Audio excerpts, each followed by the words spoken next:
SER Podcast. Hora 25. Marina Fernández.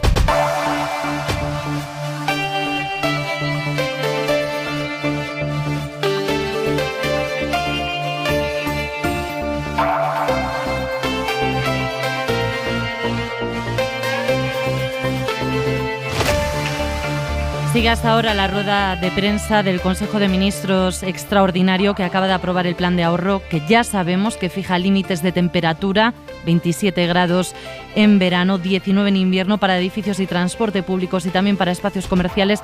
Enseguida vamos a detallar ese plan y también la letra pequeña del anteproyecto de ley de secretos oficiales.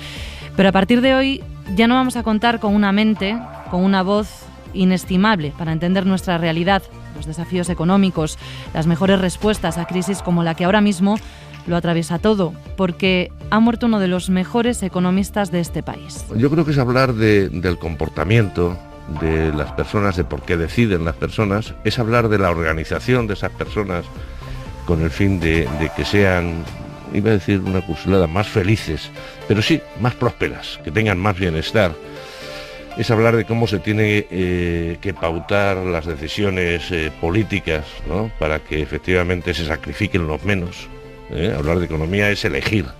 Hablar de economía es elegir, decía Emilio Ontiveros, que ha muerto hoy a los 74 años, y él eligió hacerlo de forma accesible, cercana, para los que no son especialistas en la materia. Las reacciones han llegado hasta el Consejo de Ministros, que ha empezado por ahí, por el pésame del Gobierno por la muerte de Ontiveros. Me van a permitir que antes de entrar en el contenido del mismo, traslade en nombre del Gobierno nuestro pesar a la familia y a los amigos de Emilio Ontiveros, con el que además compartía paisanaje.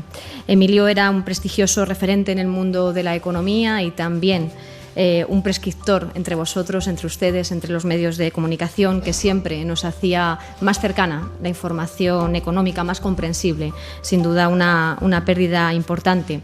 En el Gobierno, en julio de 2020, pasó a formar parte del Consejo Asesor de Asuntos Económicos del Ministerio de Economía y Transformación Digital que dirige la vicepresidenta. Así que desde aquí nuestro cariño a su recuerdo y nuestro abrazo también a su familia.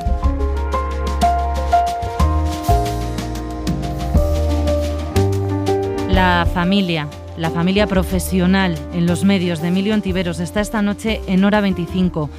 Juan José Toribio, profesor emérito de la Escuela de Negocios de la Universidad de Navarra IES.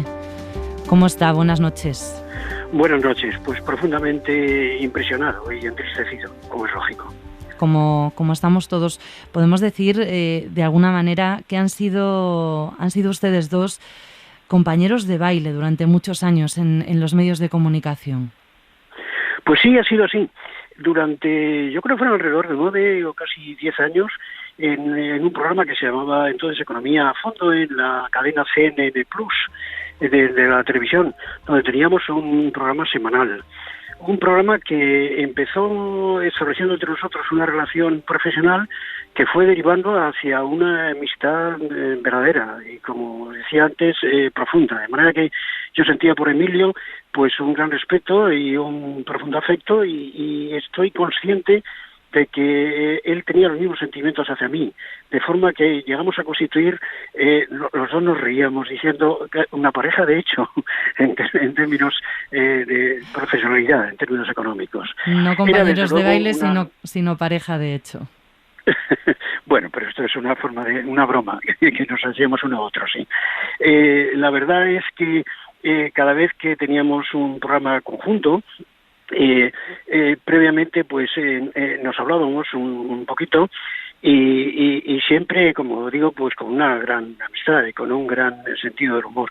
Emilio era además de ser un gran economista, era una persona con una excelente capacidad de sintetizar los problemas complejos, de enfocar temas difíciles, como puede ser el análisis de una coyuntura en un momento determinado, en muy pocas palabras y con una gran precisión. Y hacerlo además con una gran capacidad de comunicación, de manera que sabía ponerse al alcance de todas las personas, incluso de los no especialistas. Él y yo no siempre coincidíamos, Esto es justamente lo que nos unía, nuestras discrepancias, lo que alimentaba nuestro afecto, nuestras discrepancias. No siempre coincidíamos, pero siempre teníamos un gran respeto. Debatimos en muchas ocasiones, jamás levantamos la voz, ninguno de los dos, porque con Emilio todo era estilo personal y capacidad de comunicación sensata. Dos visiones diferentes, las suyas de la realidad económica, de ahí que hayan debatido desde economía a fondo hasta Animal Spirits. Estábamos escuchando de fondo la sintonía del que ha sido su último trabajo juntos aquí en Ser Podcast con Eva Aguado, que también nos está escuchando. Juan José, Eva, explicar la economía ya no va a ser lo mismo sin la voz de Ontiveros. No, sin duda no va a ser lo mismo. Buenas noches, Marina, ¿qué tal, Juan José? Hola, buenas noches, Eva. Encantado de oírte. Hola. Igualmente. Emociona escucharte a ti, emociona escucharte hablar de Emilio y emocionaba compartir con vosotros esos ratos de aprendizaje. Yo disfrutaba mucho de esa pareja, de hecho. De Emilio llamaba muchísimo la atención lo apasionado que era, lo que le apasionaba el conocimiento. O sea, como ha dicho Juan José, uno de los grandes economistas que no dejaba de documentarse, de analizar, le apasionaba conocer y le apasionaba explicarnos qué era todo lo que significaba. Lo que nos estaba pasando en el día a día, lo que nos iba a pasar en las próximas semanas, siempre con muchísima generosidad. Era un gusto acompañar a Emilio y a Juan José en esta aventura. Y déjate que te diga una cosa, Marina. Llamaba la atención que dos pesos pesados de la economía que saben tanto desde hace tanto tiempo se sumaban a esta nueva aventura con las ganas de el alumno que empieza y que quiere que le digas... Juan José, corrígeme si me equivoco, si lo hacíais de una forma, si hablabais mucho, si hablabais poco, me animabais a que todavía os dijera cómo podían ser mejor las cosas. Eso es admirable. Eso definía Emilio, que todo le parecía una buena oportunidad para enseñarnos más y enseñarnos mejor sobre economía. Era así, exactamente. Y efectivamente... aprendíamos, la verdad es que aprendimos los dos también mucho de ti, y déjame que te lo diga de esa forma, por lo menos en acotar nuestras intervenciones, de manera que el resultado del programa pues fuera lo que esperaba el oyente, ¿no? Y Emilio, la verdad es que tenía un sentido especial. Tenía un espíritu que le hacía, como decía antes yo, con una gran capacidad de comunicación, pues le hacía también apreciar temas como el tiempo de las intervenciones, por ejemplo, para no resultar en ningún momento pesado o latoso, ¿no? Juan José, las parejas acaban conociéndose muy bien. No sé si se preparaba de alguna manera específica para los debates con Emilio Ontiveros, sabiendo por dónde iba a poner el acento, cómo iba a ser esa discusión siempre respetuosa, siempre constructiva. Pues mira, en los programas que contigo, en los podcasts, no solíamos, ya no nos poníamos de acuerdo porque nos conocíamos desde hace tantos años que yo creo que ya esperábamos, pues, qué es no lo que iba a decir el otro, porque esto es muy difícil, claro, hay que tener una buena capacidad de síntesis, como decía antes, pero sí, por lo menos, pues, cuáles eran las tendencias y cuál era el sentido último que él daba a los acontecimientos, que, como digo, no necesariamente coincida conmigo, pero que eso es lo maravilloso de la amistad, es lo maravilloso de la democracia y es lo maravilloso de la economía. En la redacción, que está impactada por la noticia, Eva, perdona, el comentario es ese, ¿no? Ya no nos van a explicar igual la economía. Su compañero, amigo y vicepresidente de Analistas Financieros Internacionales, Ángel Vergés, que ha tenido la amabilidad también de estar en Hora 25, nos decía que esa era su obsesión. Era una de sus obsesiones, que la economía llegase a... que todas las personas tenían que tener unas nociones básicas de economía para tomar decisiones, que luego cada cual las tomaría como mejor se adecuase a su perfil, a sus sensibilidades, a su modo de vida, pero por lo menos que tomase las decisiones con todos los elementos de juicio. y eso le obsesionaba y consideraba que eso era contribuir a una sociedad más justa, más responsable todo el mundo de sus actos y que no hubiera nadie engañado, que no hubiera fallos provocados por esa ausencia de conocimiento. Es uno de los legados de Ontiveros, Eva, la importancia de hacer llegar la economía a todos. Sí, era prácticamente una misión. Como te decía antes, me llamaba la atención muchísimo su generosidad. Cualquier cosa que le ponía sobre la mesa le parecía una muy buena forma para hacer llegar a la gente cómo eran las cosas. Es decir, le interesaba todo y le interesaba sobre todo enseñarnos cómo era todo. Una cosa que vamos a echar mucho de menos en esa redacción también, Marina, es que siempre estaba cuando le llamábamos. Es que no había ocasión en la que no le pareciera oportuno explicarnos qué era lo que estaba pasando. Y además, como te decía Juan José, efectivamente en los debates entre Juan José y Emilio, o en general en los debates en los que participaba Emilio, bueno, pues siempre sabías cuándo venían las curvas, ¿no? Era previsible saber dónde él podía pensar de una forma diferente, pero siempre esa diferencia se expresaba con el respeto, con la amabilidad, con la proximidad, con la claridad. Sí, vamos a echar muchísimo de menos el que nos explique qué es lo que va a pasar ahora en la economía.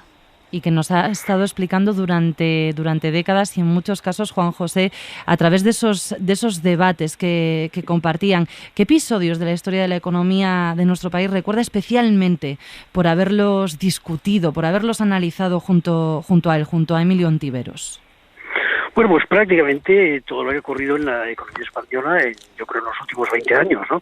Pero yo recuerdo especialmente pues todo lo que tuvo lugar después de la crisis financiera de 2008 y todos los acontecimientos que siguieron, la discusión que por entonces teníamos sobre el papel de la banca y especialmente de las cajas de ahorros entonces. Esto fue un episodio económico de gran importancia y que, como siempre, Emilio abordó con algo que no hemos dicho hasta ahora, pero que también es cierto, con gran rigor. Uno podía estar o no de acuerdo con los principios básicos de los que partía, pero el rigor intelectual era una de sus características. Y después, pues, todo lo que nos ha ocurrido, pues la pandemia y sus consecuencias económicas, y últimamente, sí, todo lo que es relacionado con las consecuencias económicas a nivel mundial de la guerra de Ucrania. Pero todo esto era la verdad es que era Eva la que nos guiaba. Era Eva la que estaba ahí para mediar entre esta pareja que entiendo que se dejaba llevar, ¿no, Eva? No, esa es la generosidad. No era tan fácil como escucharos, Juan José. Era tan sencillo como eso. Bueno, pero reconoce, Eva, que tú suscitabas los problemas, los ponías encima de la mesa y ahí los dejabas. Eso es, yo de alguna forma os enseñaba el camino, vosotros lo seguíais. Y era de verdad que te podías quedar escuchando sin parar. Lo que pasa es que teníamos que parar porque teníamos un tiempo determinado, pero era muy interesante escucharos. Y yo recuerdo lo que dice Juan José. Para mí el programa que teníais en la tele con Mónica Sanz fue una hoja de ruta de esa gran crisis, que era la primera en muchísimo tiempo que teníamos de estas características. Y yo recuerdo cómo ibais vosotros desbrozando y diciendo qué era lo siguiente, cuáles eran las siguientes etapas que nos íbamos a encontrar en ese camino tan complicado. Hablaba Juan José del rigor intelectual de Emilio Ontiveros, que no hay más que ver las reacciones a todos los niveles a la noticia de su muerte para entender que además de un divulgador y compañero irrepetible, perdemos a uno de los mejores economistas de este país. Jefe de Economía de la SER, Javier Ruiz, hola de nuevo. ¿Qué tal, Marina? ¿Cómo estás? Y esas reacciones, de hecho, lo hemos visto, se han ido hasta la rueda de prensa del Consejo de Ministros, el pésame del Gobierno por la pérdida de uno de los mejores economistas de España. Y a todos y cada uno de los ministros económicos. Acaba de mensajear Nadia Calviño: lamento profundamente la pérdida de Emilio Ontiveros, referente en el ámbito económico y sobre todo una gran persona.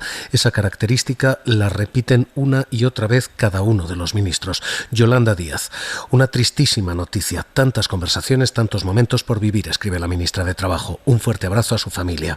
José Luis Escrivá: muy apenado por la muerte de Emilio Ontiveros, un economista de primera, además de un excelente divulgador. María Jesús Montero, la ministra de Hacienda: consternada por el fallecimiento de Emilio Ontiveros, economista honesto, didáctico. Muchos españoles se acercaron a través de él a la economía.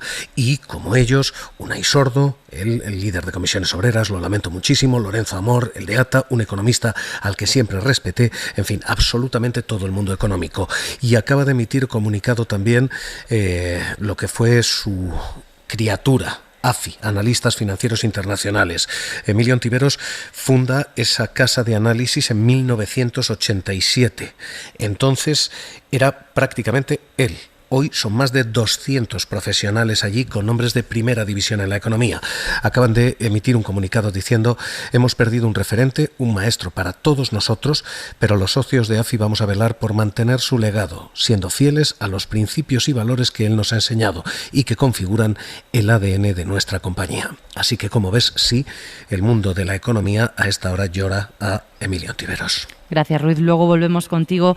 Vemos que las reacciones destacan prácticamente todas la buena persona, además de buen profesional, que era Emilio Ontiveros. Juan José, entiendo que eso emociona en un día como hoy. Pues absolutamente. Para todos los que le hemos tratado y todos los que hemos sido amigos suyos, los que nos hemos considerado amigos de verdad, la noticia de su fallecimiento ha sido sin duda alguna impresionante. Déjame ponerte o decirte una anécdota que revela muy bien también cómo era Emilio, la capacidad que decíamos que tenía de, partiendo del rigor económico, llegar a todas las personas. Yo recuerdo cuando teníamos aquel programa en televisión, una vez que pasando por una autopista, en la puerta de pago de la autopista, la señora que estaba encargada del cobro de aquello, sí, me reconoció, dijo: usted sale en televisión hablando de economía con otro señor que tiene un bigote. Sí, claro, le conozco y creo que lo hace usted muy bien, pero ¿sabe usted? Yo estoy más de acuerdo con el del bigote. Aquello me hizo muchísimas gracias y lo contaba Emilio.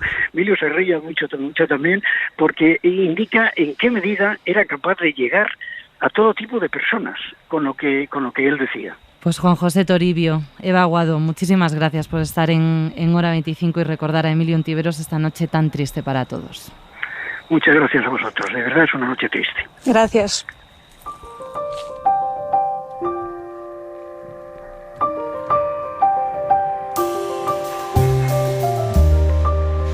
Decidí estudiar economía porque era una forma de analizar, de escudriñar el comportamiento humano sin caer, con todos mis respetos, en las ciencias más blandas, ¿no?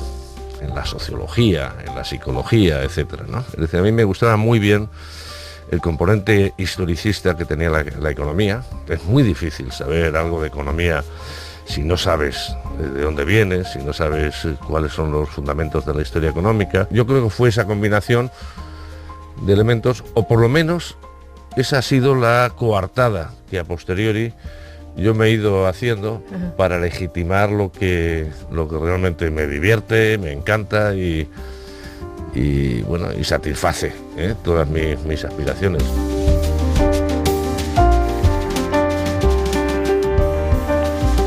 Así recordaba Emilio Ontiveros porque decidió estudiar economía y luego ha sido él, desde las aulas, el que ha marcado la vida de muchos futuros economistas que hoy lo están recordando.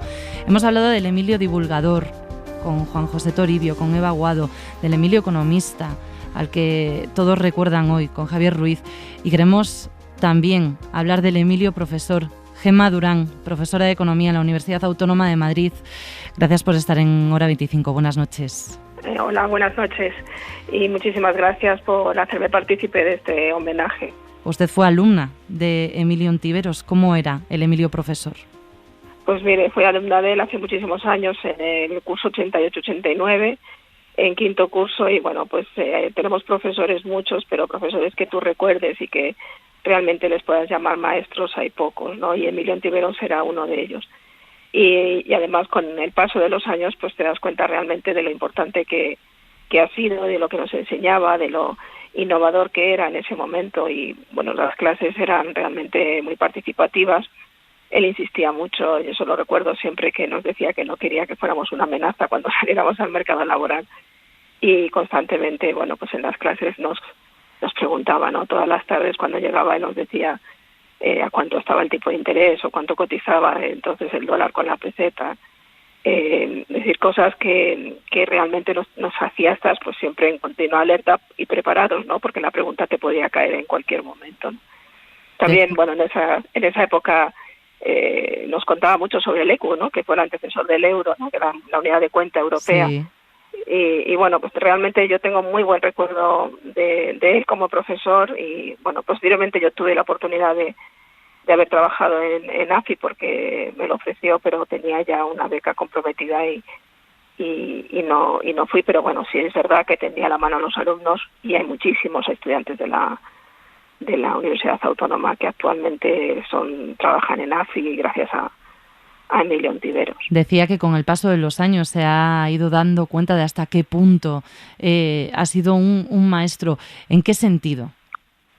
Bueno, en la manera en que te contaba la economía, cómo lo interrelacionaba todo. La asignatura no era fácil, eran financiación internacional y estudiar los mercados financieros internacionales, que para actualmente son muy importantes.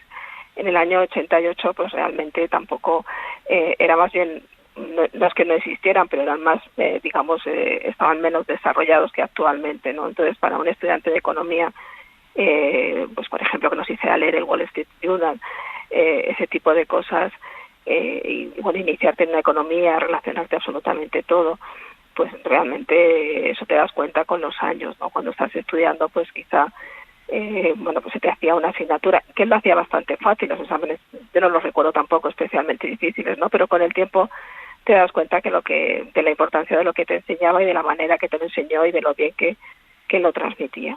Y que ha sido un maestro para toda una generación de economistas en este país que han ocupado todo tipo de puestos. Usted misma es ahora profesora de Economía en la Universidad Autónoma de Madrid, pero nos decía, se ve que ha sido un gran profesor cuando vemos dónde están sus alumnos, ¿no? Sí, no, desde luego. Bueno, hay muchísimos, como ya le he comentado, hay muchísimos alumnos que después pasaron a AFI, después han seguido sus carreras profesionales, y bueno, pues hay gente en el Banco Mundial, por ejemplo, ¿no? O también gente que gracias a él, bueno, pues él les echó una mano para que pudieran conseguir su primer trabajo. Es decir, que siempre fue una persona dispuesta a ayudar, al menos en el entorno que yo conocía y la gente con la que yo trataba, ¿no? Pero bueno, me consta que no solamente ha sido conmigo o con la gente de esa época, sino posteriormente. Y luego, bueno, AFI, yo ahora tengo la oportunidad, yo dirijo un programa de prácticas de la Autónoma, y AFI, por ejemplo, es colaboradora con el programa, y bueno, gracias a eso nuestros estudiantes pueden hacer prácticas también allí con ellos. Es decir, que siempre él ha tenido siempre puentes entre la universidad, la empresa, y ha mantenido vínculos con sus antiguos alumnos. Pues Gemma Durán, profesora de Economía en la Universidad Autónoma de Madrid, gracias por estar esta noche en Hora 25. Gracias a ustedes, un saludo.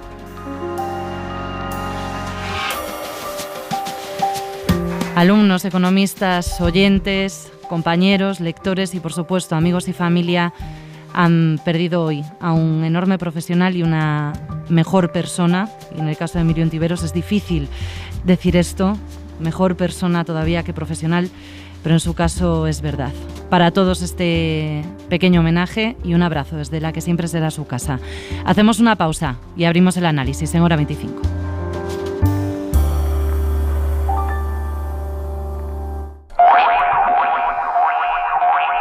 Tiempo ya para el análisis en Hora 25 con Clara Rama San Miguel. Buenas noches, Clara. Buenas noches, Marina. Con Isabel Morillo. Buenas noches, Isabel. Hola, ¿qué tal? Muy buenas noches. Y Juanma Marqués. ¿Qué tal? Buenas noches, Juanma. Bien, Marina, buenas noches. Muy buenas noches a todos. Vamos a ir ya con lo último que ha salido del Consejo de Ministros, los detalles del plan de ahorro que ha preparado el Gobierno. Los edificios públicos van a tener que controlar la temperatura, 19 grados como máximo en invierno, 27 como mínimo en verano. Va a afectar a todo lugar de tránsito público, como centros comerciales, hoteles, cines o estaciones de tren. Los empresarios y las administraciones también van a tener que apagar las luces cuando no sean necesarias y mantener las puertas cerradas siempre que sea posible para evitar fugas. La novedad, Javier Ruiz, volvemos contigo, es que van a ser medidas obligatorias. Medidas obligatorias, era la duda que se ha mantenido hasta última hora, aunque no va a afectar a los hogares. Van a ser medidas obligatorias y hay dos especialmente llamativas. Primero, la de las temperaturas. En verano vamos a tener más calor en los edificios administrativos, espacios culturales, es decir, museos, teatros, en hoteles, en cines, en centros comerciales, en locales comerciales, en estaciones de tren, de autobús o aeropuertos. En todo eso, la temperatura es 27 grados. Como mínima este verano, 27 grados. Y tiene que haber termómetros visibles, así que tiene que verse que son 27 grados. En invierno, esa temperatura máxima va a ser de 19 grados, es decir, va a haber más frío en invierno. Y esta es la primera de las medidas que se anuncian, obligatoria, temperaturas. La segunda, luces de edificios públicos y escaparates. Van a tener que apagar las luces a partir de las 10 de la noche. Esto incluye escaparates también en Navidad. Ojo, no adornos navideños. Los adornos navideños en la calle, ha explicado la ministra, probablemente no se van a ver afectados por esto, pero los escaparates a las 10 de la noche tienen que apagar las luces. Y tercera clave en todo esto, todos los edificios van a tener que contar con un sistema de cerrado de puertas automático y tienen que hacerlo antes del 30 de septiembre. Tienen que poner esos sistemas para que se cierren la puerta antes de esa fecha, 30 de septiembre. Todo esto echa a rodar ya. Los comercios tienen una semana desde que se publique esto en el BOE, una semana para adaptarse. Y esto va a estar en vigor durante prácticamente un año, hasta el 1 de noviembre de 2023, con una justificación que explicaba la ministra, que decía literalmente que estamos ante una, escuchamos, situación crítica, decía. Que la situación es crítica y se puede producir un corte del suministro de gas en cualquier momento, del gas procedente de Rusia, de hecho. Esto es ahora mismo lo que tenemos en locales comerciales. Y a partir de aquí, dos medidas más, atención a esto, una para la casa y otra para el trabajo. Para la casa, si su caldera ha pasado una revisión antes del 1 de enero de 2021, tiene que volver a revisarla. Es obligatorio volver a revisar una revisión extraordinaria antes del 31 de diciembre de este año. Es decir, que es obligatorio para mantener la eficiencia energética. Esto en casa. Y en el trabajo. En el trabajo, se recomienda el teletrabajo. De hecho, la Administración Pública está mirándolo ya. No sé si podemos escuchar a Rivera, pero Rivera decía todo esto es asumible y todo esto es factible. Es peor la alternativa, decía Rivera. En medidas que creo que son asumibles, llevaderas, que requieren un esfuerzo por parte de todos, pero que son ciertamente mucho más suaves, porque creemos que es la circunstancia a la que nosotros debemos responder, cumplir con nuestro objetivo de reducción un 7%, que países que tienen que afrontar una práctica reducción a cero del suministro de gas ruso y deben encontrar mecanismos alternativos para suplir esa falta de gas. Así que, Marina, todo este es el resumen. Temperaturas, luces de escaparates, puertas cerradas y revisión de calderas en casa. Hay apuesta por el teletrabajo. La duda aquí, Javier, es cómo va a controlar el Gobierno, por ejemplo, que la temperatura se mantiene en esos niveles, ¿no?, que ha fijado. La vicepresidenta. Ha subrayado que va a haber periodos de adaptación, nos lo comentabas. ¿Hay previstas sanciones, por ejemplo? Hay previstas sanciones y hay quien tiene que controlar esto. La ministra ha dicho que esto corresponde controlarlo a las comunidades autónomas, porque son las comunidades autónomas las que tienen transferidas las competencias en materia de consumo en este país. Así que serán las comunidades autónomas las que tengan que vigilar. ¿Cómo? Esa es la gran pregunta. porque hay tanto comercio y tan poco personal público para hacer esto que antes estábamos comentándolo. Inspectores de trabajo en España hay en torno a 800. Solo Inditex tiene más locales comerciales en España. En fin, que hacer el seguimiento de esto, esa es efectivamente, como tú estás planteando, la gran pregunta. Pero en cualquier caso, el Gobierno traslada esa responsabilidad a las autonomías. Y a partir de aquí, ¿hay régimen de sanciones? Sí, lo hay. Habrá sanciones, habrá multas y el Ejecutivo no ha querido detallar cuáles. Lo único que ha dicho es que se trabaja, sí, en un fuerte régimen sancionador. Gracias, Javier. Hasta ahora. Natalia Fabra, catedrática de Economía de la Universidad Carlos III de Madrid, especialista en Economía de la Energía. Buenas noches. Muy buenas noches, Marina. Antes de analizar estas medidas como economista, entiendo que recuerda, y sé que recuerda, porque he visto que lo ha hecho en redes sociales, a Emilio Ontiveros también esta noche. Sí, es una noche triste. La pérdida de Emilio yo creo que nos ha afectado a todos. Emilio era, como lo sabéis bien en esta casa, un gran comunicador, pero ante todo un gran economista que ha sido maestro y mentor de muchos de nosotros. El debate económico en España yo creo que sin duda pierde una de las mentes más lúcidas. Perdemos además una voz que nos ayudaba a entender situaciones como la que tenemos que afrontar ahora. La situación es crítica, ha dicho la ministra de Transición Ecológica. ¿Qué le parecen las medidas que ha concretado hoy el Consejo de Ministros, Natalia? Yo creo efectivamente que hay que hacer un esfuerzo en favor del ahorro y la eficiencia energética, siempre claro que esto no implique una pérdida de Producto Interior Bruto, siempre que no implique una pérdida de la producción de nuestras fábricas, que implicaría una pérdida de puestos de trabajo. Yo creo que las medidas que ha puesto en marcha el Gobierno van precisamente con el objetivo de atacar el despilfarro. No tiene ningún sentido pues que la temperatura en los comercios sea excesivamente fría o excesivamente caliente, que las puertas de los establecimientos estén cerradas perdiendo eficiencia energética, que los edificios estén iluminados de noche. Por lo tanto, yo creo que las medidas van en la dirección correcta de intentar entre todos evitar ese despilfarro, aumentar la eficiencia energética, que en definitiva también es un ahorro para la economía y también es una reducción en las emisiones. ¿Estamos en la línea del resto de países de nuestro entorno? Sí, todos los países de nuestro entorno están poniendo en marcha medidas muy importantes de ahorro, si bien también cabe decir que el problema al que se enfrentan el resto de países europeos es más grave al que nos enfrentamos los españoles, dado que están más expuestos a los riesgos de un corte del suministro del gas por parte de Rusia. En España la dependencia del gas ruso es menor. Tenemos una tercera parte de las plantas de regasificación que existen en Europa, lo cual nos permite diversificar nuestras fuentes de suministro. En términos interanuales, menos de un 10% procede del gas ruso y, por lo tanto, no nos enfrentamos al mismo riesgo, a la misma dependencia ante el posible riesgo de que Rusia corte el suministro de gas a Europa. En cualquier caso, el ahorro siempre es bienvenido y, sin duda, además tendrá efectos positivos sobre la economía. La oposición no ha esperado al Consejo de Ministros para pedir otro tipo de medidas, como una apuesta por la energía nuclear. Le pregunto a usted, ¿sería necesario en nuestro país? Yo creo que no tiene sentido. En estos momentos en España, como lo decía, yo no creo que exista un riesgo de corte de suministro por nuestra capacidad de importar gas de distintos países, de fuentes diversas de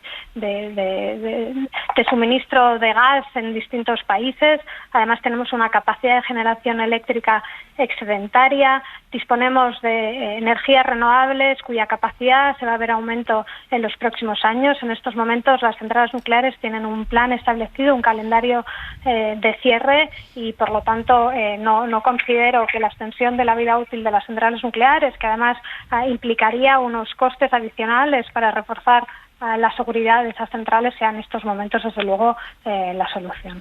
Nos decía que las medidas que ha concretado hoy el Gobierno van a permitir además un ahorro y rebajar las emisiones de CO2. En este sentido, quería preguntarle, porque el presidente del Gobierno decía el viernes que quiere llevar a la Comisión su pretensión de poner un tope al precio del CO2, de ese coste que se incorpora a la factura de la luz, que está disparando el recibo. ¿Cuánto puede abaratar eso la factura de la luz, que en este mes pasado de julio ha vuelto a ser tan alta? Bueno, en estos momentos el CO2 cotiza unos 80 euros la tonelada y por lo tanto aporta unos 30 euros al precio del megavatio hora. Pero yo creo que el problema no está en el precio del CO2. El precio del CO2, esos 80 euros la tonelada, está muy por debajo del coste social del carbono. Es decir, que a quien contamina le cuesta menos contaminar que el coste que nos está generando a la sociedad.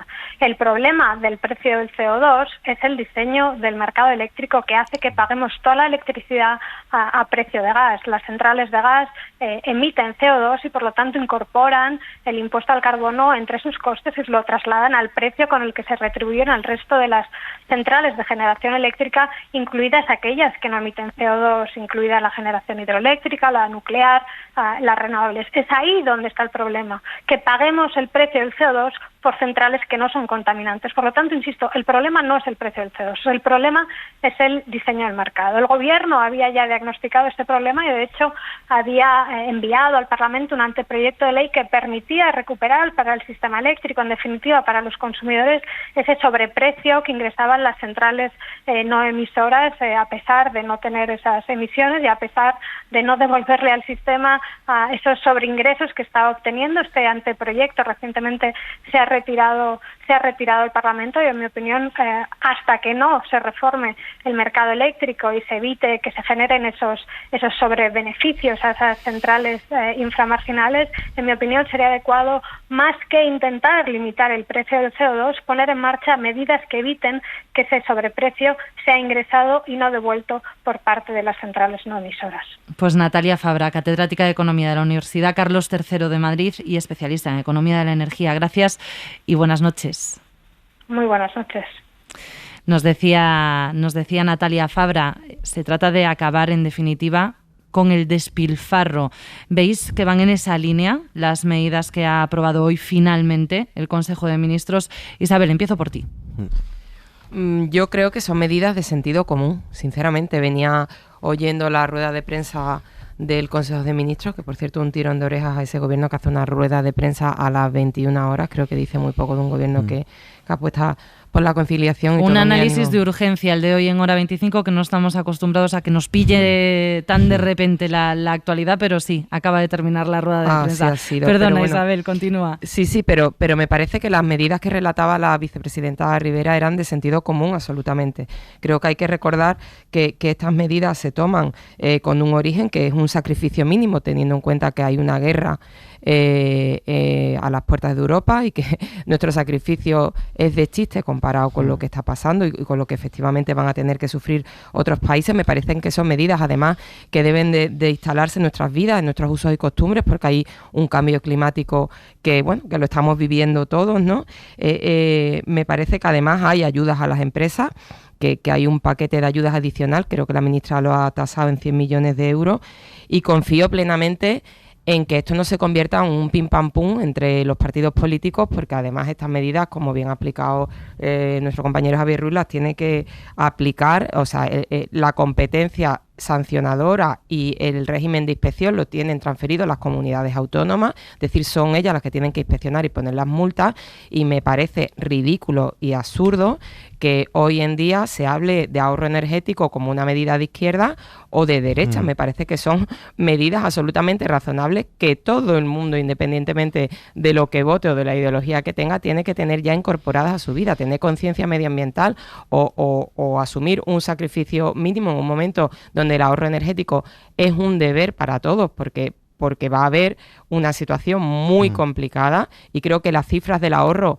me han llamado especialmente la atención. O sea, son gestos que conllevan un ahorro muy importante, incluso un ahorro a medio plazo para las propias empresas, ¿no? O sea, que yo creo que se puede decir que son medidas a lo mejor no muy ambiciosas o no muy revolucionarias, no sé, se admite todo tipo de crítica, pero creo que de verdad son medidas de sentido común.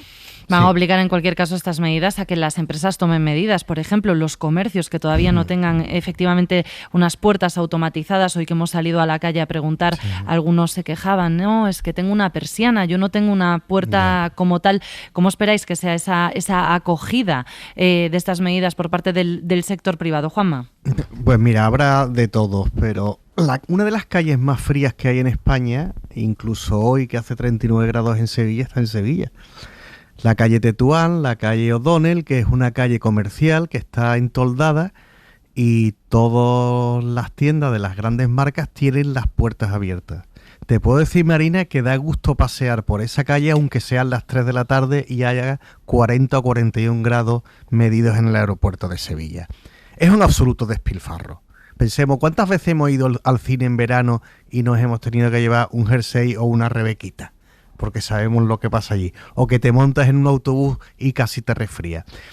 Estas son medidas que, con o sin la invasión de Rusia, había que ir tomando y había que ir racionando. Yo creo que sí, que puede haber cierta oposición. Habrá quien mañana vaya a comprar 30 pares de corbatas para pasearse por la ciudad y habrá el dueño de un bar pues que proteste, pero son medidas bastante sensatas y sobre todo, vamos a ver, los oyentes tienen que tener en cuenta un asunto. Esto lo hace España en un contexto de sacrificio para la Unión Europea que para nosotros es mínimo. Aquí no se va a tocar, por ejemplo, la energía que gasta la industria en sus productos en su producción manufacturera. Y hay países europeos que lo van a tener que tocar. Vamos a ver cómo termina Alemania. Y si a Alemania no le termina costando una entrada en la recesión. Yo creo que estas medidas van a servir posiblemente para alcanzar ese 7% que aspira el gobierno, que estamos obligados con la Comisión Europea a mantenerlo. Y es más, y creo que con independencia de la fecha límite de final que tiene, que es noviembre del año que viene, se terminarán implantando. Va a ocurrir algo parecido a lo que pasó con las sequías en Andalucía de los años 90. Se logró un ahorro del 30%. Es verdad que también porque las redes hubo que revisar las redes, los municipios hicieron planes de inspección, pero también porque el ciudadano se acostumbró a usar el agua de otra manera. Bueno, pues yo creo que este ahorro que consigamos a lo largo de 2022 y 2023 se va a mantener también en el tiempo. Ahora bien, yo creo que el gobierno también tiene que darle un acelerón y tiene que estar pensando en aumentar la generación propia energética de este país. Ahora que estamos sufriendo la tercera ola de calor oficial, porque yo creo que es la cuarta, pensemos en que tenemos una estrella ahí, el Sol, que funciona de modo permanente y que a escala humana es inagotable, que es el que nos procura ese calor que nos vuelve insoportable. Aprovechemos ya de una vez por todas esa energía en modo de generación fotovoltaica, que sigue estando muy atrasados los proyectos, y veremos cómo España se convierte en un país casi independiente desde el punto de vista de la generación eléctrica. Clara, estamos, como dice Juanma, ante un cambio de hábitos que vamos a normalizar. Sí, justamente, Marina, es un poco lo que iba a comentar ahora. Yo creo que lo primero a destacar en esta situación es que vamos a tener que acostumbrarnos a que este tipo de temas, energía, agua, gas, ¿no?, sean temas de debate político. Y creo que esto genera alguna sensación incómoda a veces, pues porque puede parecer que de alguna manera, por un lado, afecta a todos nuestros hábitos cotidianos y por otra parte es la necesidad de tomar medidas políticas sobre cuestiones que afectan, pues de nuevo, ¿no?, a la crisis climática, al uso de la energía, que parecería ser sectores de alguna manera presuntamente casi naturales, ¿no? Y ahora de repente se convierten en un tema político y estamos todo el día hablando, pues eso, del gas, del agua, de la electricidad. Creo que esta sensación se tiene siempre que se abordan nuevos campos desde la política, que es inevitable y que, como has dicho, dado que es cierto que afecta en alguna medida a nuestros hábitos cotidianos, pues bueno, la política también creo que tiene que tener una cierta sensibilidad hacia esas fricciones que se van a producir y tratarlo con sensibilidad y tratar de hacerlo asumible y de manera pedagógica para todos, ¿no? Pero pienso que, como han dicho también, más allá de la coyuntura concreta de la crisis del gas ruso, hacía décadas ya que era necesario abordar la crisis climática, ¿no? Y esto era además un dilema que han enfrentado siempre las políticas ecologistas, y es cómo hacer visible y tangible una emergencia que es tan general y que afecta a una escala planetaria tan inmensa que como individuos no podemos a veces imaginar o no podemos comprender en qué manera nos afecta a nosotros que los océanos suban medio grado de temperatura, ¿no? Y es un dilema siempre de los ecologistas cómo hacer esto visible. Bueno, pues ahora es totalmente visible, ¿no? Porque estamos ya teniendo, por decirlo de una manera muy sencilla, consejos de ministros que acaban con una rueda de prensa donde se dan medidas directamente que afectan a los grados de aire acondicionado, de temperatura, ¿no? En este caso, sobre todo por el contexto de la invasión rusa de Ucrania, más que por la crisis climática, ¿no? Claro, pero lo que yo pienso, se ha aparcado en ese sentido. Claro, yo pienso que se debe aprovechar, ¿no? Claro. Que dado que hay una emergencia concreta por una cuestión geopolítica puntual, que aprovechemos para, como decían antes también, introducir un enfoque estructural y más ambicioso respecto de la crisis climática en general y de medidas de sostenibilidad que responden a problemas que van más allá de esa coyuntura, ¿no? Aunque sea lo que nos ha traído. Digo yo que aprovechemos para que estos temas energéticos y respecto de las cuestiones de crisis climática se queden en la agenda política. Creo que eso sería deseable. Sin embargo, la oposición lo que ha dicho hoy, antes de escuchar la rueda de prensa posterior al Consejo de Ministros y sin conocer el detalle de las medidas, lo que ha pedido es una apuesta, por ejemplo, por la energía nuclear. Juanma. Bueno, yo creo que eso forma parte del guión del opositor. Creo que el Partido Popular no ha tenido nunca una política energética. Y lo digo por lo siguiente: el vicepresidente económico Rodrigo Rato sembró España entero de centrales de gas natural que funcionaban por ciclo combinado. Está sembrado. Y muchas de ellas no están funcionando. En la provincia de Cádiz hay una que tiene una potencia de 1.200 megavatios, que creó una polémica monumental cuando se construyó y está ahora sin funcionar. Y como la de Cádiz, hay muchísimas. No ha tenido una política energética porque no ha creído nunca en el cambio climático. Al final, pues sí, lo ha terminado aceptando, pero recordemos aquello de Mariano Rajoy cuando dijo: tengo un primo en Sevilla que no sabe ni qué tiempo va a hacer mañana, cómo vamos a saber. Bueno, esto ha terminado cayendo a plomo, desgraciadamente, sobre todos nosotros. Yo creo que ya los negacionistas no necesitan ni ser contestados, igual que yo no le contesto a alguien que cree que en la luna viven pues alienígenas. Toda esta gente ya deben de formar parte de otro sistema. Pero yo creo que el PP no ha tenido.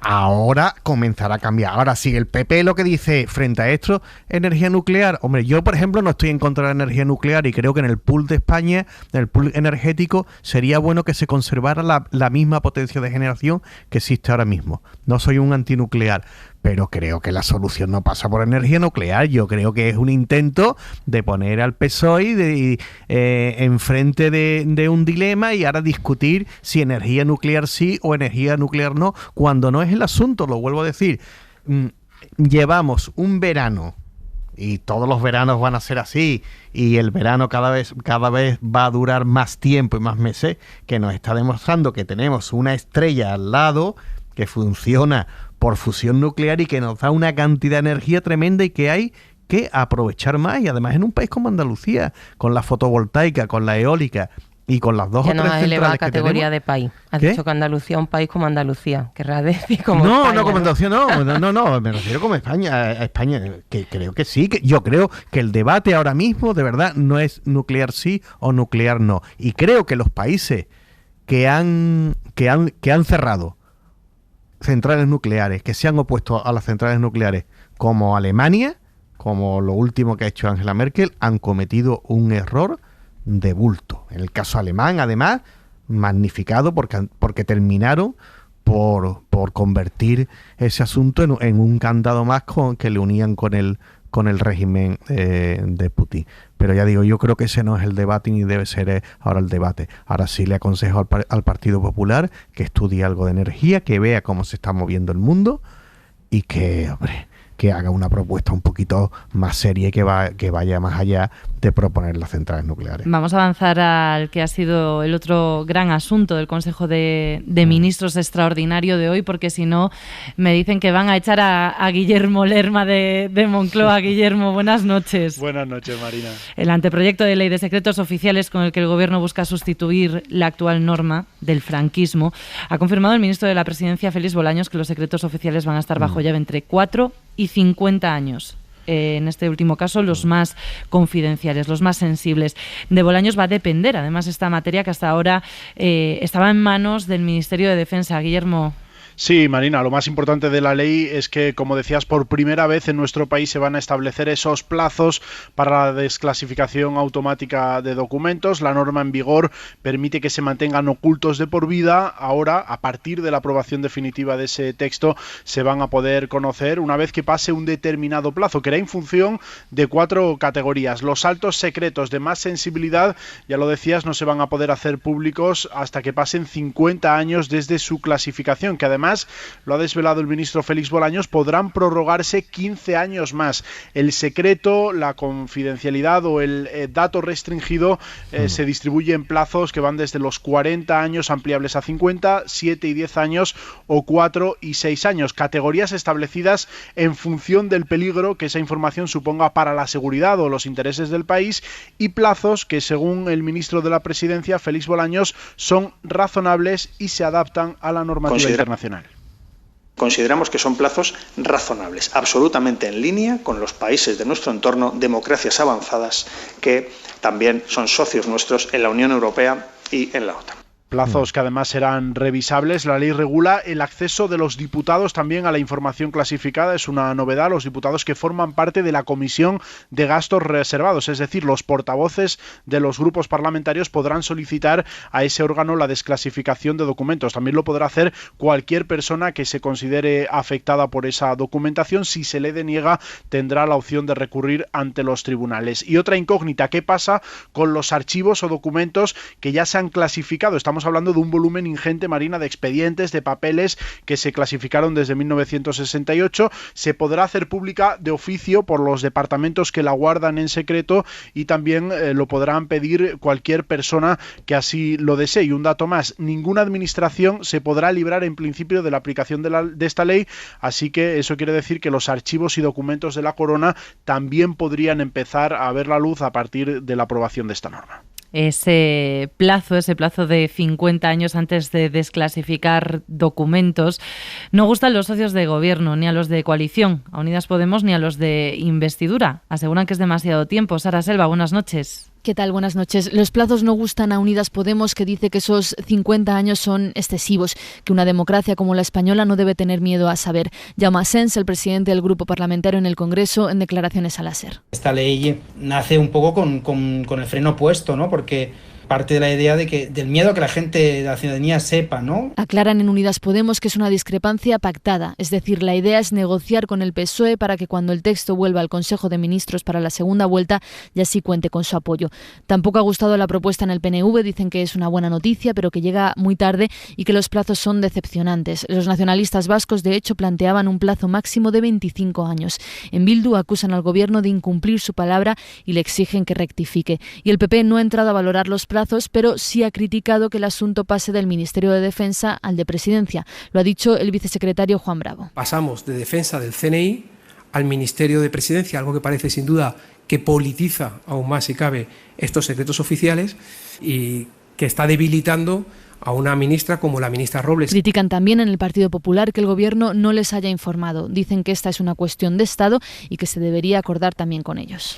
Lerma, sigues ahí, ¿verdad? Aquí estoy. Estamos forzando, pero la culpa ha sido de los que han convocado tan tarde. Eso es. Le han preguntado a Bolaños cómo piensan sacar adelante la norma en el Congreso, teniendo en cuenta lo que nos acaba de contar Sara, que es que los partidos con los que suele sacar adelante sus leyes no están por la labor de momento. Sí, no ha querido el ministro entrar a especular sobre esos posibles apoyos de la ley, que tiene todavía un recorrido antes de llegar al Parlamento. Lo que se ha aprobado hoy es el anteproyecto, la primera vuelta en el seno del Consejo de Ministros. Bolaños sí que se ha mostrado dispuesto a mejorarla con las aportaciones de los grupos y ha dicho que está convencido de que cuando llegue el momento la podrán sacar adelante. Conviene quedarse con lo importante. Hoy el Gobierno ha aprobado un anteproyecto de ley que supera un vestigio franquista del año 1968 y que da un paso adelante muy importante en regeneración democrática. De una situación actual vigente donde no se desclasifica nunca nada, vamos a pasar a una situación en la que se desclasifican documentos transcurrido un plazo. Estoy seguro que conseguiremos apoyos parlamentarios. Ha dicho Bolaños, Marina, que hoy se ha abordado una asignatura pendiente en nuestro país y que se va a hacer con equilibrio entre la protección de la seguridad y los intereses del Estado y el derecho al acceso a la información. Guillermo Lerma, gracias. Hasta luego, buenas noches. Clara, un paso adelante en la regeneración democrática. Hemos escuchado a Bolaños. No sé si es tu opinión respecto de este anteproyecto que hemos conocido hoy. Sí, creo que es un cierto avance. Pienso que aquí hay una tensión que no va a poder nunca disolverse del todo, ¿no? Porque el ideal del Estado es siempre la publicidad, la transparencia, pero por otro lado tiene toda una parte más ejecutiva, ¿no? Si queréis, que tiene más que ver con lo que se llama el aparato de Estado, ¿no? El monopolio de la fuerza, la parte ejecutiva, seguridad y demás, que por su propia naturaleza pues genera estados o situaciones que no pueden inmediatamente siempre ser conocidos, ¿no? Estos arcanos. Entonces, aquí es deseable siempre, por supuesto, toda la transparencia posible, ¿no? Para los ciudadanos. Hay aquí un debate, como digo, que una cierta tensión que no se va a poder eliminar del todo, y es así en todos los países, como hemos mencionado, de nuestro entorno. Hay algunos donde esto todavía es mucho más amplio, ¿no? Leí antes que en Estados Unidos el plazo es de 75 años, por ejemplo, en Hungría son 90. Entonces, bueno, creo que esto sí que nos da una idea de que ciertamente democracias maduras y sólidas en su espacio público tienden a reducir este cómputo de años. Sí que pienso que nosotros, si queremos caminar hacia una democracia avanzada y madura, tenemos que intentar que este plazo sea lo más razonablemente reducido posible, teniendo en cuenta también la complejidad de nuestra historia reciente, ¿no? El franquismo, los GAL, 23F y demás. Entonces, dicho todo esto, 50 años me parece que está más bien tirando a lo alto, ¿no? Que quizás sería deseable, como han señalado algunas voces, que esto pudiera reducirse un poco. Alemania son 30, Italia son 15, en fin. Creo que como democracia avanzada y que camina en el progreso y de una ciudadanía responsable y que es capaz de vivir en un régimen de transparencia, y por hacer honor también y estar a la altura de la complejidad de nuestra historia reciente, sería deseable que se planteara un plazo, yo creo, quizás menor, pero en todo caso me parece un paso que va en la buena dirección, claro. Juanma, Isabel, tengo que hacer una pausa. Y Juanma, luego, ya que te veo con ganas, empiezo por ti. Una pausa y seguimos con el análisis de los detalles de la Ley de Secretos Oficiales, del anteproyecto que ha aprobado esta noche ya prácticamente el Consejo de Ministros. Hora 25. Marina Fernández.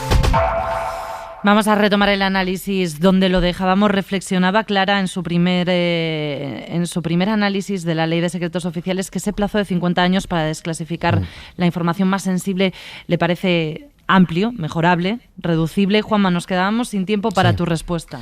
No, yo quería decir que es una anomalía lo que ocurría en España con respecto a la información reservada, porque es una ley franquista y, claro, como tal, el régimen era un régimen absolutamente opaco. Entonces teníamos la singularidad de que en España no se desclasificaban nunca los secretos oficiales, de no ser que el gobierno de turno quisiera. Era una cosa realmente extraña. Yo no tengo un criterio sobre el tiempo, porque es verdad que si miramos a los países alrededor, pues es cierto que Estados Unidos son 75 años, Francia son 50, pero en algunos casos puede llegar a 100, Alemania lo tiene en 30. Yo creo que esto sí puede ser objeto de la negociación, ya que el anteproyecto tiene doble vuelta. O sea, se negociará con los socios y es posible que se recorte. Pero yo tengo una duda que no sé si me lo ha aclarado Lerma, y es la siguiente. Lo que ya está clasificado, lo que es secreto, por ejemplo el 23 de febrero, muchos documentos todavía del propio franquismo, los GAL, ¿esto cuándo empiezan a contar esos 50 años? ¿A partir de ahora o a partir de cuando se sucedieron? Porque vamos a ver si con estas prorroguitas terminamos ahora no enterándonos o no conociendo las interioridades pues de la lucha sucia contra ETA, el 23 de febrero o algunos episodios franquistas. Yo creo que esto todavía no está aclarado. A ver si lo ha contestado el ministro de Presidencia a la rueda de prensa. Sí.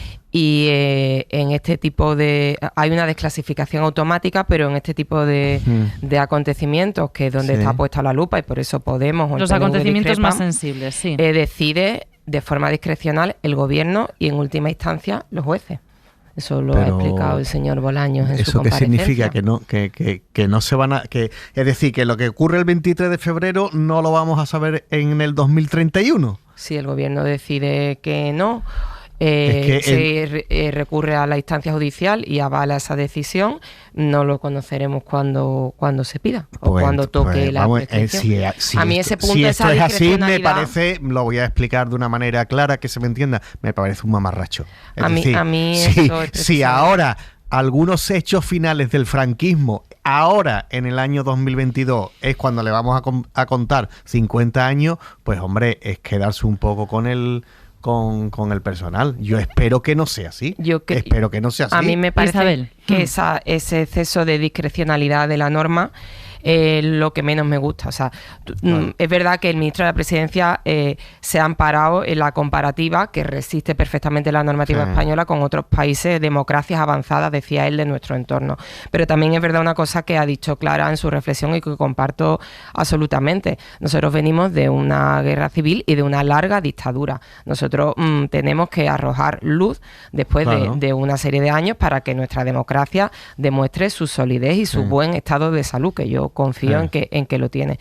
Entonces, claro, a mí no me sirve de nada que te compares con Dinamarca. Yo creo que nosotros tenemos unos hechos excepcionales y que tenemos que poner especial énfasis en la transparencia de determinados acontecimientos recientes o ya no tan recientes, la verdad. Es que ni son ni recientes, que hay gente que ha muerto incluso. Es decir, que Franco murió hace muchísimos años. Ya no digo lo de la guerra civil, pero que Franco murió hace muchísimos años. Y si es a partir de ahora, cuando vamos a contar el tiempo, pues me parece un caso error, vamos. Poner ese manto sobre el final de la dictadura, sobre la transición, yo sinceramente creo que a lo que contribuye es alimentar el relato de que la transición no fue algo bien hecho o que hay muchos puntos oscuros.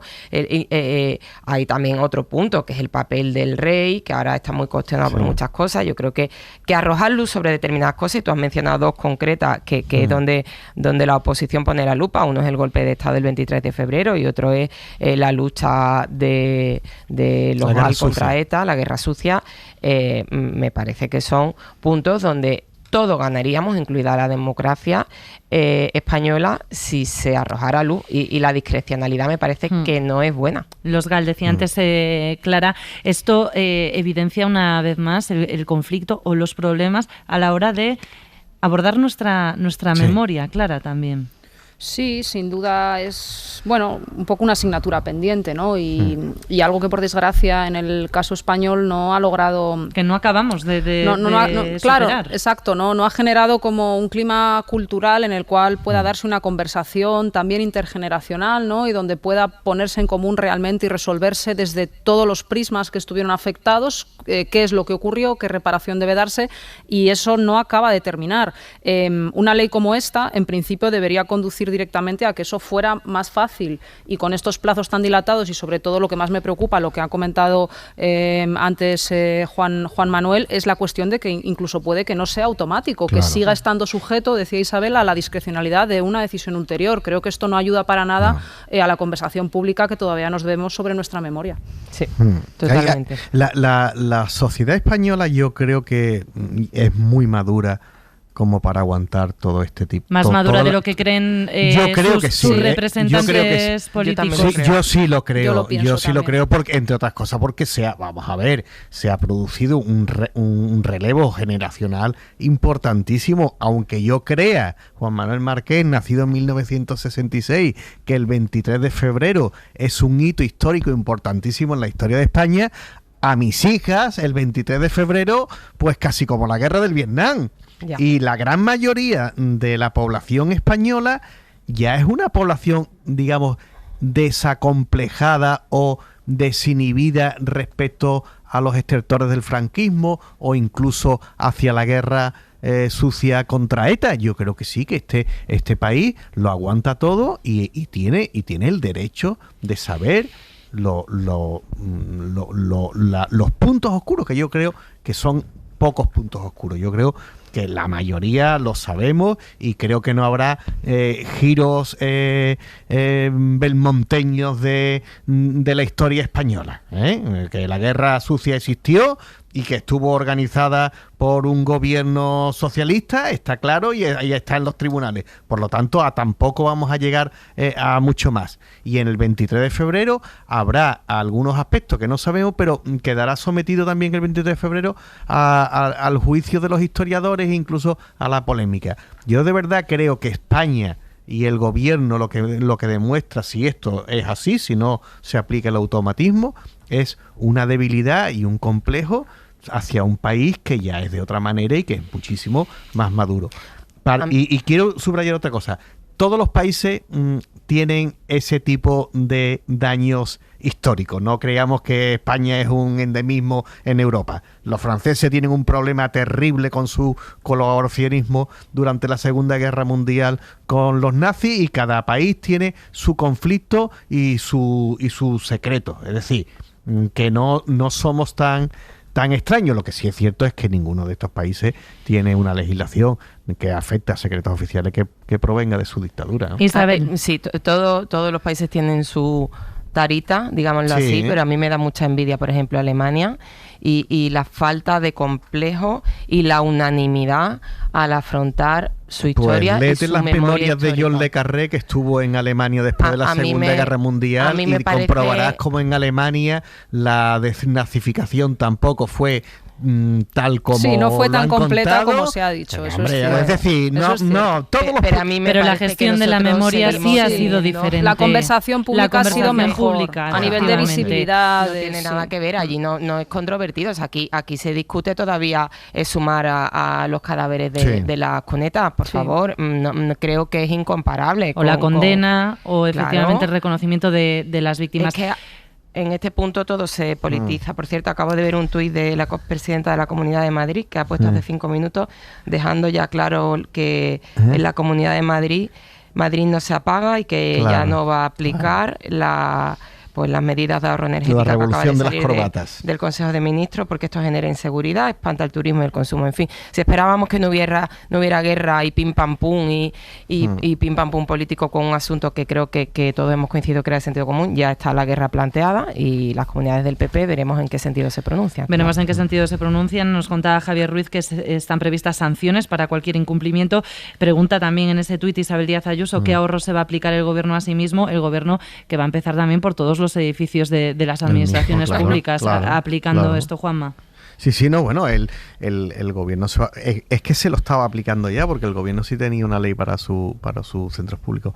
Lo de Isabel Díaz Ayuso, yo creo, vamos a ver, esta mujer es lista para los temas que plantea, y el apoyo que tuvo durante la pandemia del sector de la hostelería, de esto que yo he llamado algunas veces en este programa la llorería, que estaban todo día llorando por el desastre que era, por lo poco que ganaban, por los pocos turistas que había, y ahora resulta que tenemos más turistas. Todo este sector es muy pro Ayuso, y este sector va a apoyar a Ayuso, y querrán tener pues la Gran Vía más iluminada que nunca, y los bares. Pero es verdad que hay un conflicto competencial serio, porque las competencias de inspección y sanción están transferidas a las comunidades autónomas. Si hay lealtad de Estado y lealtad institucional, en fin. También tenemos nosotros en Andalucía un presidente que igualmente es del PP, yo lo he oído en su debate de investidura, defender con firmeza frente a la ex portavoz de Vox, a la señora Olena, que la conciencia medioambiental ya no es de izquierda o de derecha, que aquí todo el mundo tiene conciencia medioambiental. Propuso una revolución verde y su gobierno ha aplicado medidas de ahorro energético con el anterior consejero de Hacienda, el señor Bravo, que nos contaban que hoy es gurú económico de Feijóo, que él iba apagando las luces y que y tenía un gran compromiso con el ahorro energético de los edificios públicos de la Junta. Es que yo creo que hacer guerra ideológica o guerra cultural de este asunto de verdad me parece un absoluto despropósito. Y además, en la misma línea en la que se pronunciaba también la presidenta de la Comunidad de Madrid durante la pandemia, durante los peores meses de la pandemia, porque escribe: provoca oscuridad, pobreza, tristeza.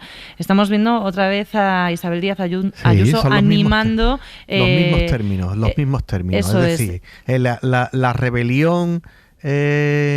apelando a una serie de sentimientos, frente a un ¿no? gobierno que prohíbe, ya está. Claro, ella además, y lo hemos visto perfectamente, es una continuación de su estrategia en la pandemia. Ella se lo juega todo a ensalzar ese tejido social absolutamente atomizado y desgarrado de una sociedad individualista neoliberal, y ese es el PP madrileño, que además, bueno, como habéis dicho, no es el PP necesariamente en todas las comunidades, pero sí lo es en la Comunidad de Madrid. Y aquí se juega todo a ensalzar esa idea de libertad como puro libre arbitrio del individuo, que no piensa en absoluto en el bien común, que no piensa en absoluto en una cesión para un bien mayor, en una solidaridad, en un compromiso cívico, y esa es Isabel Díaz Ayuso, y la vamos a ver pues en todo su esplendor, al igual que con la pandemia. Pero es verdad, Clara, que este debate ya lo hemos vivido, lo decías tú muy bien en el inicio de la reflexión antes también, lo que es la libertad individual y todo esto, por ejemplo, con la ley antitabaco, o cuando se peatonaliza una calle comercial, y al final el bien o la medida funciona también, mejora tanto la calidad de vida, porque yo creo que, por ejemplo, con la ley antitabaco oímos barbaridades y nadie hoy en día duda de los beneficios que tienen fumadores y no fumadores, de que en determinados espacios públicos no se pueda fumar. Yo creo que hay que avanzar, y de verdad que me parece una posición especialmente retrógrada esta de la presidenta de la Comunidad de Madrid. Claro, porque ahí se ha conseguido construir un nuevo sentido común, ya nadie discute, ¿no? Pero aquí Ayuso es inteligente porque sabe que precisamente quien gane esta batalla del sentido común ha ganado la batalla política. Entonces, esto es una guerra. Es verdad que no tiene marcha atrás. Si todo el mundo considera como un bien común el ahorro energético, quien lo critique va a quedar como un panoli, ¿no? Pero esa batalla todavía no está ganada, la del tabaco sí. Entonces, Ayuso sabe que es ahí donde tiene que incidir. Y en esa batalla os pregunto, ¿cómo estáis viendo al gobierno? ¿Está preparado para explicar por dónde debe ir el sentido común, Juanma? Yo creo que sí, vamos, entre otras cosas porque la razón de peso va con el gobierno. El gobierno de Pedro Sánchez tiene un problema con la opinión pública, un problema general, y yo creo que el propio Pedro Sánchez lo sabe y está intentando corregirlo en este último mes, que no ha parado. Se irá de vacaciones con casi todos los deberes hechos, al menos digo los internos, ¿no? De cambios en el Partido Socialista, de estrategia de comunicación, de que era el cambio del gobierno, que yo creo que vendrá un cambio de gobierno en septiembre, pero llegará. Pero en este caso yo creo que el gobierno va a estar cargado de razón. Por cierto, Isabel Díaz Ayuso fue también la que nos dijo que había que comprar la vacuna Sputnik. ¿Os acordáis también, no?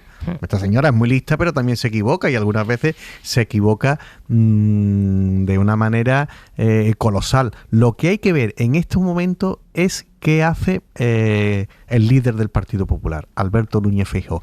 Si, como Pablo Casado, lo que va a hacer es darle la razón a Díaz Ayuso, o si tiene un criterio propio y le va a explicar que no, que tenemos que cumplir con la Unión Europea, que hay que reducir un 7% el consumo energético, y de la misma manera que la Unión Europea nos ha ayudado con unos fondos ingentes para salir de la crisis de la pandemia, pues tenemos que colaborar con eso. Yo creo que es clave. En lo que estamos de acuerdo los cuatro es en que no nos ha sorprendido la reacción de la presidenta de la Comunidad de Madrid. Tanto es así que ya en la rueda de prensa le han preguntado a la propia Teresa Rivera si alguna administración no quiere apagar, podría haber sanciones, y pensaba el periodista: estoy pensando en comunidades como la de Madrid.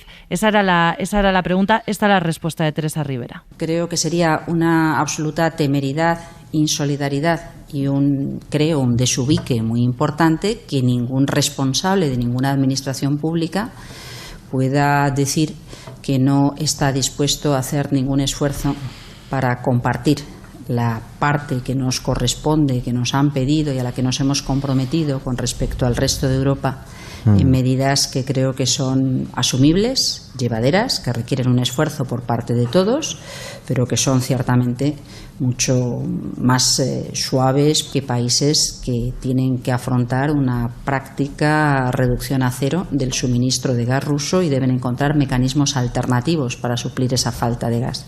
Isabel. Es verdad que el hecho de que las competencias estén transferidas y que la capacidad sancionadora al final quede en manos de las comunidades autónomas ya se intuía como un problema, porque vemos que la confrontación política está instalada. No sé si también, por poner algo también a favor de las comunidades, este tipo de medidas se deben de comentar, consensuar en algún tipo de conferencia sectorial, porque si al final las comunidades las van a tener que aplicar, debe de haber lealtad de ida y de vuelta. Dicho esto, digo lo mismo que Juanma. Tengo mucho interés en ver el discurso de Feijóo, porque es verdad que aquí el presidente de la Junta de Andalucía ha tenido un discurso absolutamente distinto al de Ayuso, por ejemplo, en el de las restricciones durante la pandemia. Aquí se ha apoyado o incluso en algunas ocasiones se ha ido más allá de determinadas restricciones del gobierno en cuanto a la movilidad o la hostelería, amparándose en el criterio de los expertos, y aquí se ha hecho un discurso muy a favor de la lucha contra el cambio climático, la conciencia verde, la revolución verde. Ahora este PP va a tener que retratarse, y en este tipo de asuntos es en el que las dos almas del PP chocan. Y cuando se ha tenido la gestión de una comunidad autónoma, Feijóo no es casado precisamente por eso, porque él ha sido presidente de la Xunta de Galicia mucho tiempo, y habrá que ver también el discurso, las medidas y lo que ha hecho él en Galicia. Entonces creo que a lo mejor descubrimos, o no, ya veremos, que ahora ya el PP no se deja guiar o no se somete a los envites de Ayuso, no sé.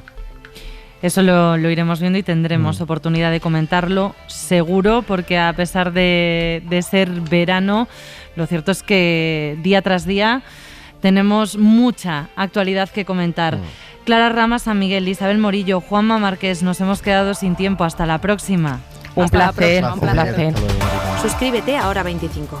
Todos los episodios y contenidos adicionales en la app de Cadena Ser y en nuestros canales de Apple Podcast, Spotify, iVoox, Google Podcast y YouTube.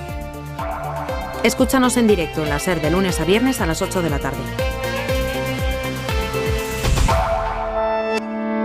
Cadena Ser. La radio.